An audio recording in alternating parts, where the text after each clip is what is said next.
Good morning students. आज मैं आप लोगों को 9वीं कक्षा के संस्कृत व्याकरण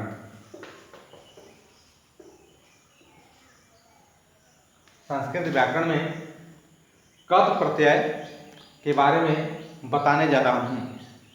कथ प्रत्यय माने कर्मवाच्य या भाववाच्य में प्रयोग हेतु। कथ प्रत्यय का प्रयोग जो है कर्मवाच्य या भाववाच्य में प्रयोग हेतु होता है। अब इसमें है कि संस्कृत में भूतकाल के अर्थ को प्रकट करने के लिए धातु के साथ कथ प्रत्यय का प्रयोग होता है। मतलब कथ प्रत्यय जब भी लगता है तो क्रिया वह भूतकाल में ही होती है, कर्मवाच्य या भाववाच्य में होती है।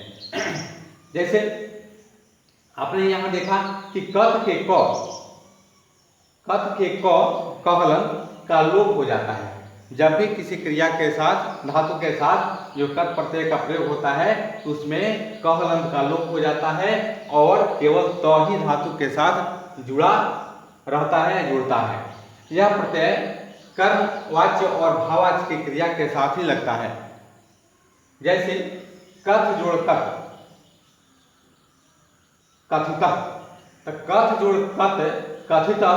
तो यहाँ आपने देखा जब कथितः शब्द बनाए हैं तो यहाँ क हलंत का लोप हो गया है, सिर्फ त ही लग गया है और यहाँ पर कथितः शब्द बन गया है।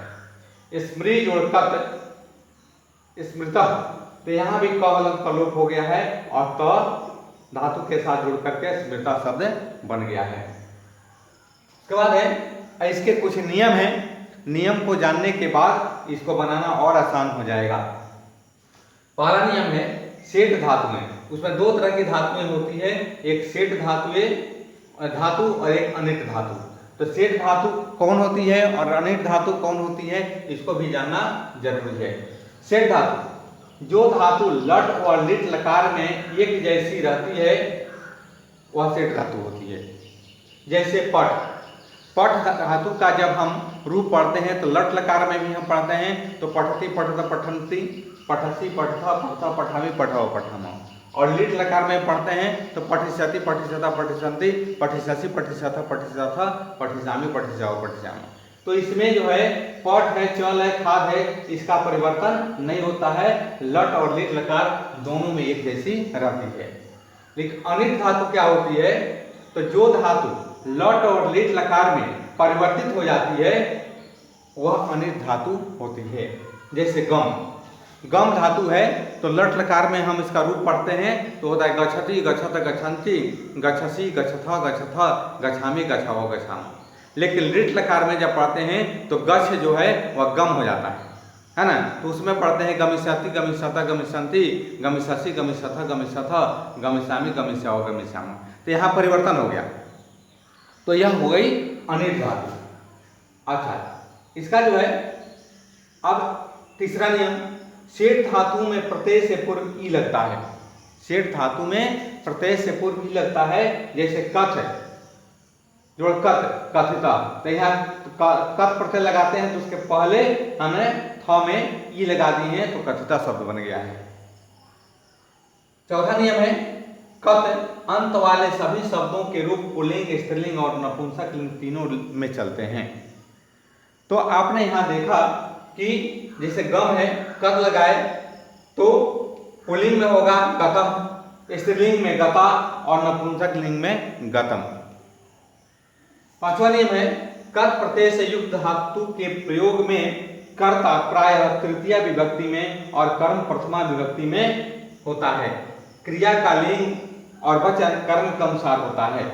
जैसे मया कथा कथिता, तो इसमें मया कथा कथिता आपको बताया गया है कि कर्ता प्रायः तृतीया विभक्ति में, तो मया जो है मया में तृतीया विभक्ति है और कर्म प्रथमा विभक्ति में। तो कथा जो है यहाँ प्रथमा विभक्ति है, कथा कर्म है तो प्रथमा विभक्ति है। और क्रिया का लिंग और वचन कर्म के अनुसार, तो यहाँ कथा कथिता, यहाँ कर्म के अनुसार कथा स्त्रीलिंग है तो कथिता स्त्रीलिंग क्रिया हो गई है, तो कर्म के अनुसार इसकी क्रिया हुई है। अब है छठा नियम कथ प्रत्यय से युक्त अकर्मक धातु की क्रिया प्रथमांत नपुंसक लिंग एक वचन की होती है। जैसे सीतया हसितम, तो यहाँ हसितम जो है वह क्रिया है, वह नपुंसक आपको यहाँ क्रिया जो है अकर्मक क्रिया है, तो अकर्मक क्रिया होने के कारण यह नपुंसक लिंग एक वचन में हो गई है, सीतया हसितम यानी सीता हसी। इस प्रकार जो है कि आज आप लोगों ने कथ प्रत्यय और उसके कुछ नियम जाने, और इसका उदाहरण मैं कुछ और कल लिखाऊंगा।